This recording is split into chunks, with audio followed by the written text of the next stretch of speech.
Namaskar. Namaskaram.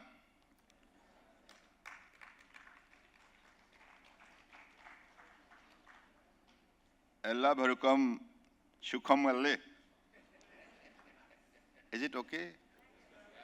I try.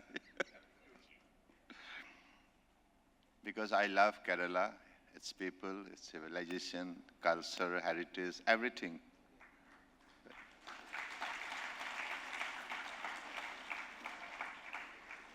I never miss an opportunity to visit Kerala.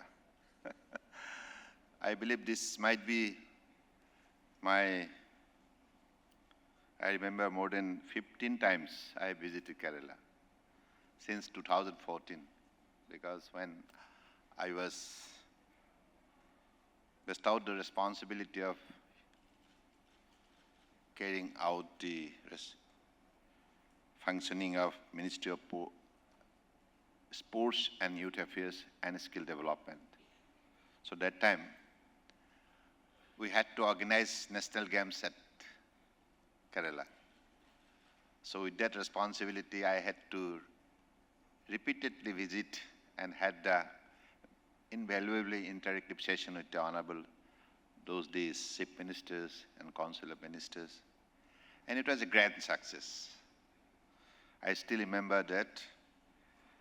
Today, this conclave is a very meaningful for our nation, not only for the Ministry of Port Shipping Waterways, but the country, Bharat. Today, I am delighted that the week, journalism with a human touch. What's a lovely word, no? Journalism with a human touch. That's mean like, we are for humanity. We are to create a society of human being, because man is a social animal. Without society, we cannot survive. The trust is very, very important ingredient. It's like a catalyst, It makes the people get united. So I believe with that most meaningful vision, you have started your chapter of journalism, and I'm really happy that you are organizing this conclave today.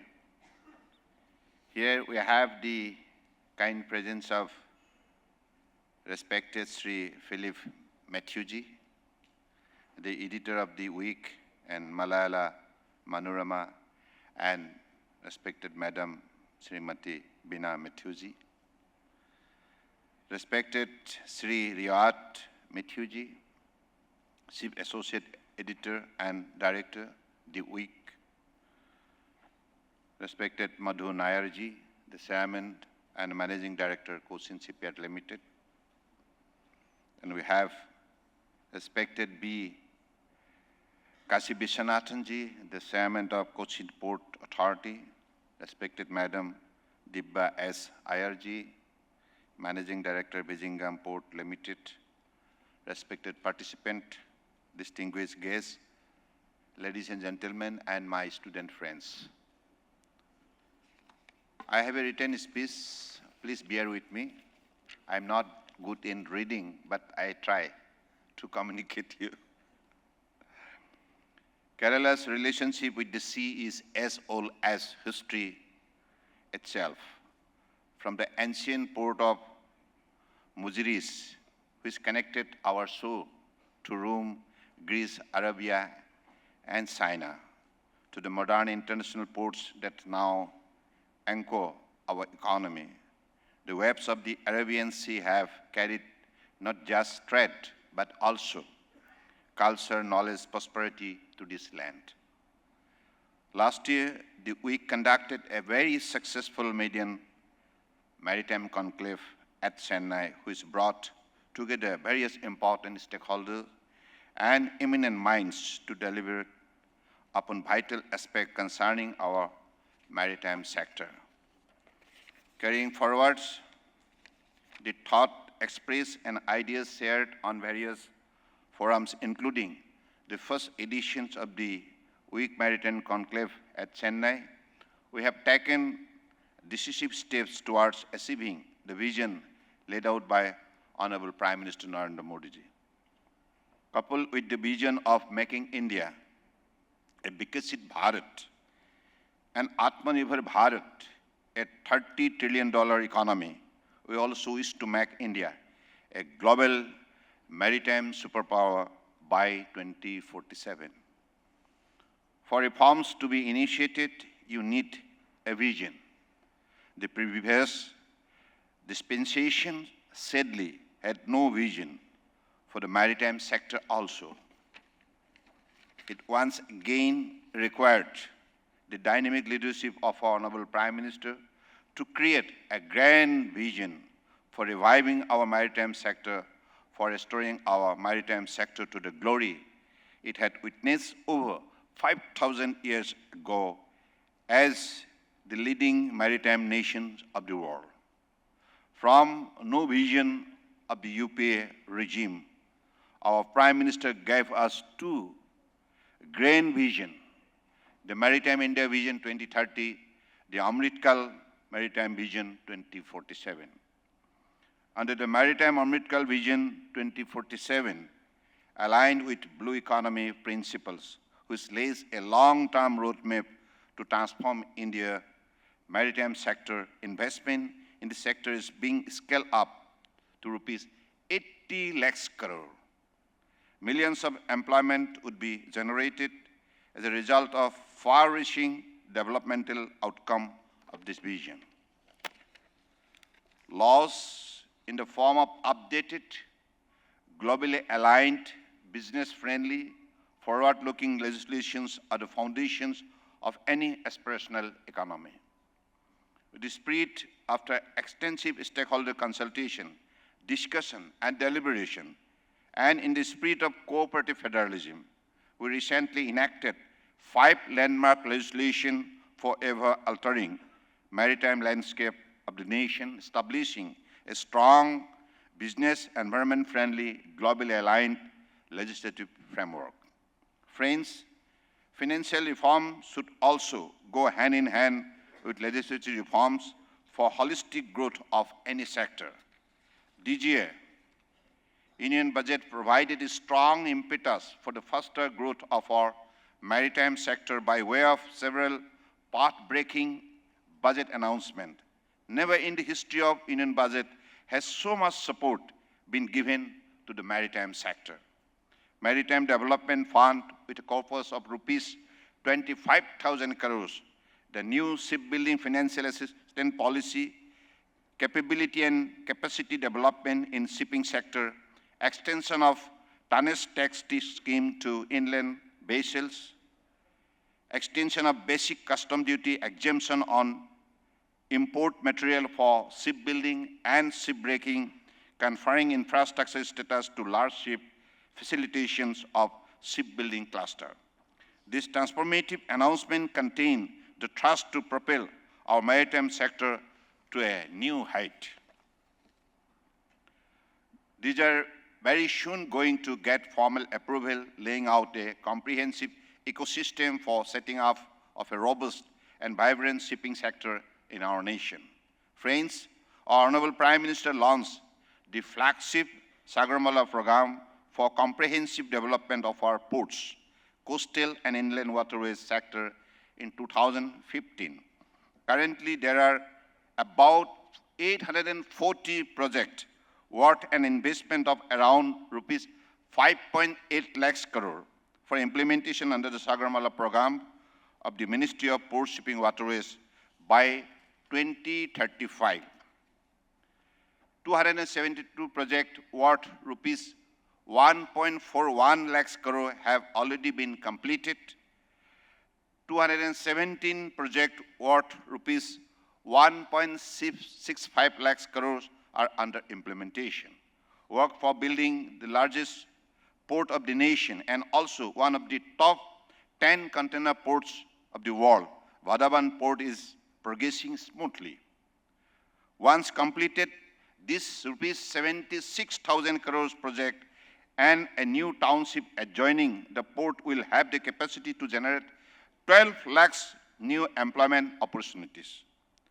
The investment made by the country in the port sector since 2014 on improvement of port infrastructure, modernization and mechanization has started yielding amazing results. Indian ports turnaround time of 0.9 days today is better than advanced maritime nations such as USA, Australia, Belgium, Canada, Germany, Singapore, and many others. Today, 9 of our ports rank in the top 100 ports of the world.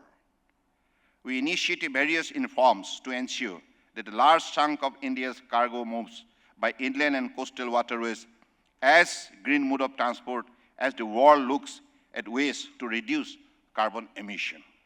As a result, during the last 10 years, the cargo movement by inland waterways has increased by over 7 times. Let me cite out the figure. In 2014, it was limited to 18 million metric ton per annum, the cargo handling capacity in inland waterways. Now it went up to, in the last 11 years, 146 million metric ton per annum. That is the massive growth, and even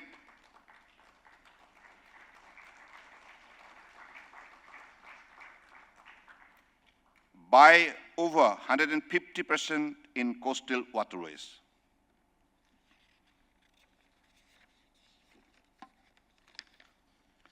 We have framed the Harit Sagar guideline to promote green shipping, developing methanol and green hydrogen plant at major ports, bunkering of green fuel at major ports, and green corridors between ports.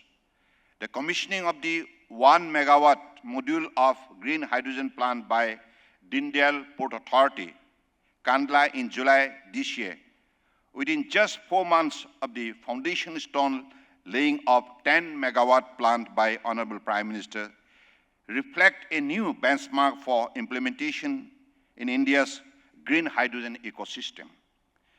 VOC Port Tuticorin has also started production of green hydrogen, and a green methanol bunkering and refueling facility is being built.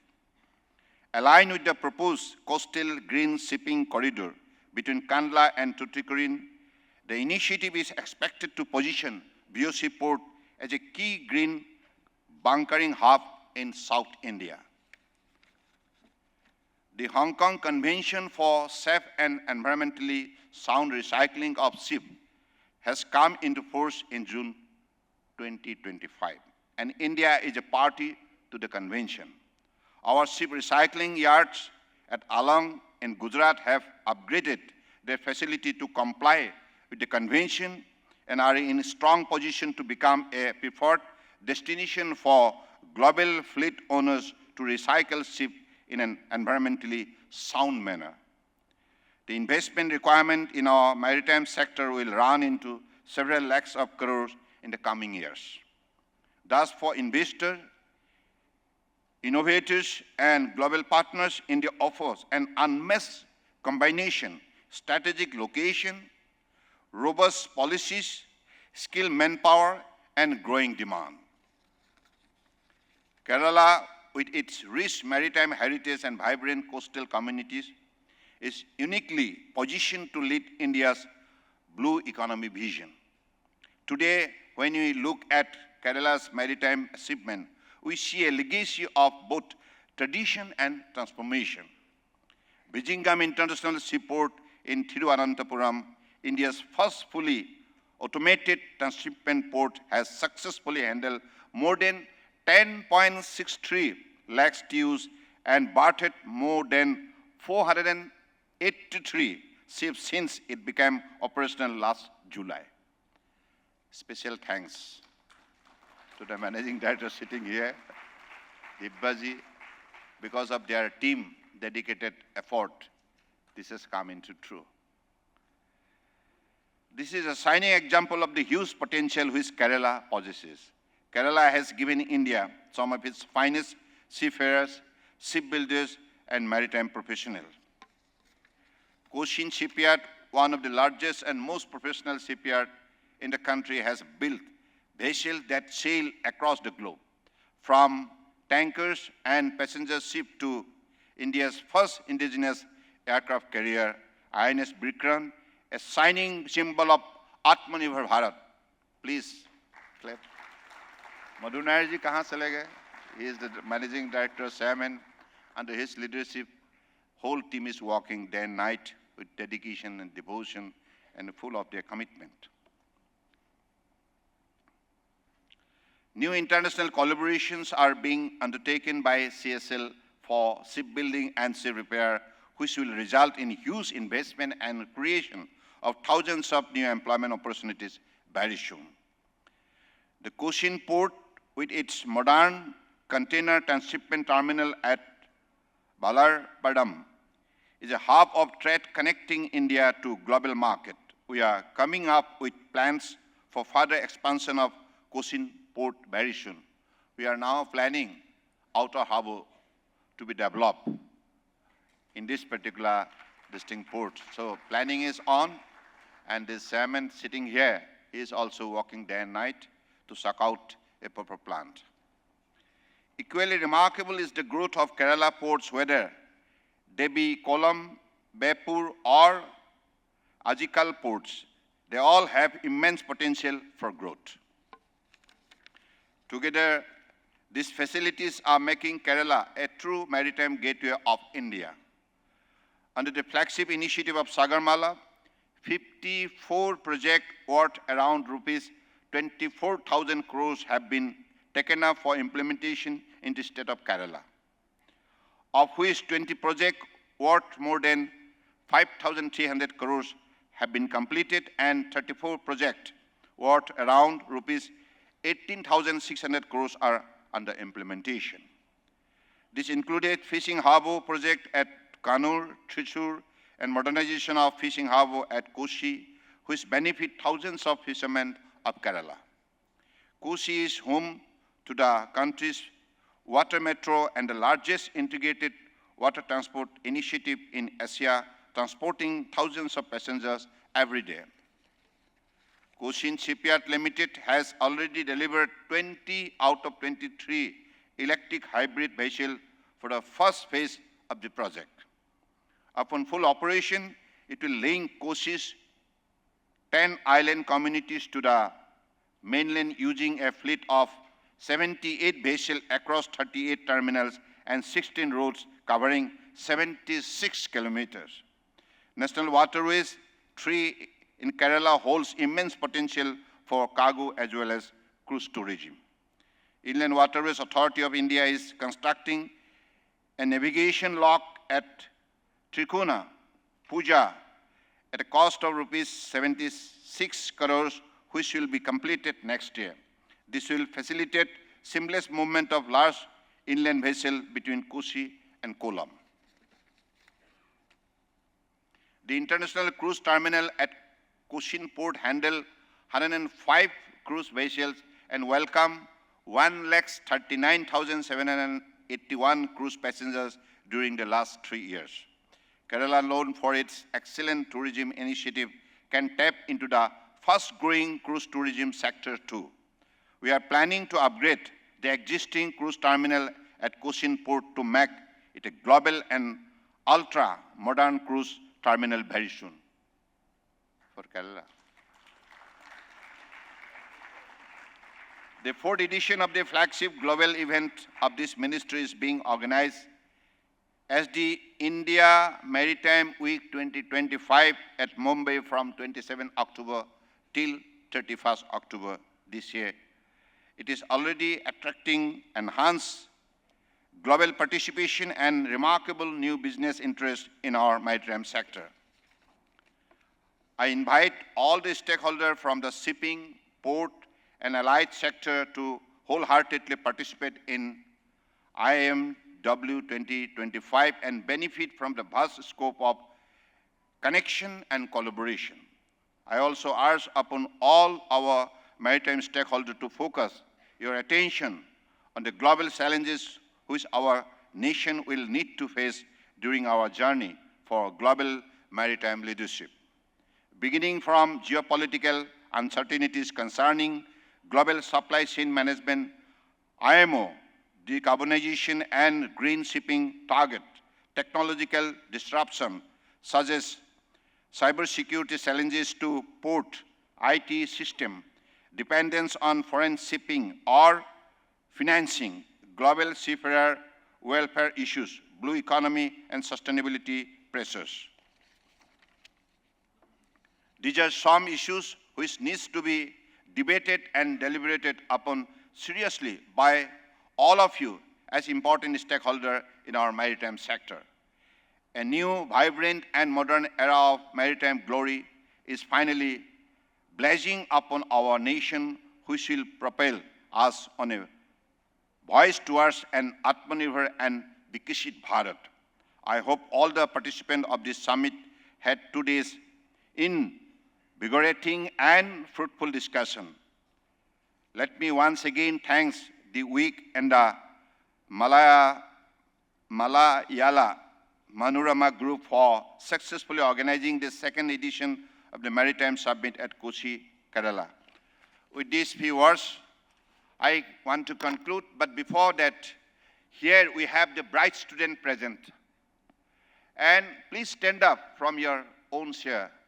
I want to see your beautiful faces, the smart faces, faces for the vision of the country. You are the bright future of our country.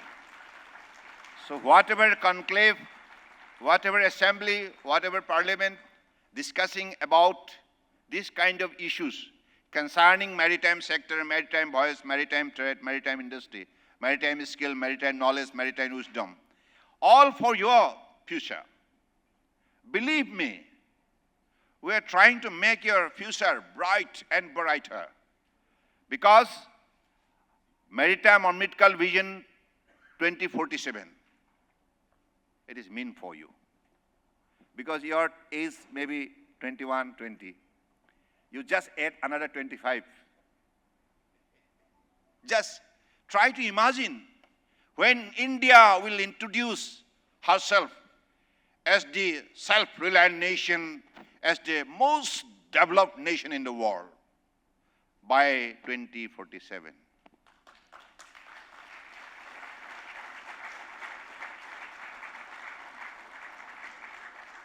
So that way, we want to be the superpower in the maritime sector. To make India superpower, you will have to contribute. And that is why all kind of modern skill, modern knowledge, modern wisdom, modern technology, all kind of ingredient of power system, particularly the knowledge system, are being injected to you through the syllabus, through the curriculum, through the system of education, so that your personality become so powerful that you could govern the world. Can you make it possible? I'm asking you, my dearest friends, can you make it possible? Yes, sir. Yeah, this is the voice, this is the power must be generated out of your heart.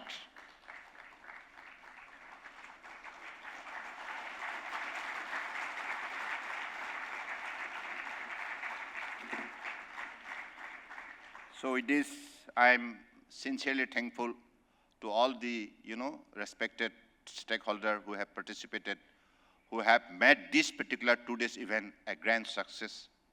And really, it is our integrated effort that can make ourselves strong and powerful. And Honorable Prime Minister Narendra Modi ji in the last 11 years, in this particular sector, whatever effort he has given, whatever support he has given, whatever encouragement he has given, it is unique. Never before. If you make logically an assessment, you will discover the truth of happening. Up to 2014, what was the condition of this sector? How it was treated? Even the people didn't discuss this department at depth, isn't it? But now, wherever I go, I feel honored that people ask me about this sector, whether it is inland waterways, coastal shipping, ocean shipping, whether it is river cruise, coastal cruise, ocean cruise, whether it is maritime university, maritime skill centers. So this has become the demanding like environment in the country. This is called ecosystem. Because people will have to question why, what, how. This question must come out of your mind, out of your heart. That is why Abdul Kalam Sahab, our most respected missile man, former President of India, the greatest nuclear scientist, what he remarked, he said that you will have to have the capacity of questioning why. That inquisitiveness must come out of your heart. That is the eagerness of knowing, learning. Without learning the world, it is impossible to develop your courage and wisdom. Impossible. So I believe you'll definitely make yourself determined, like Abdul Kalam said, that if you want to shine, you will have to burn like a sun. If you want to shine, you will have to burn like a sun. That means you will have to pay your full attention to your hard work and dedication. There is no shortcut to success. So if we want to be the champion, best of the best in the world, then we'll have to put our heart and soul, everything, with best of our sincerity, discipline, dedication, decency, then we could achieve the target. It is possible, humanly possible. So I believe my dearest student friend can make it into a reality of happening for the country, isn't it? पीछे आवाज दीजिए. You can do it, na? Yes, thank you. Jai Hind.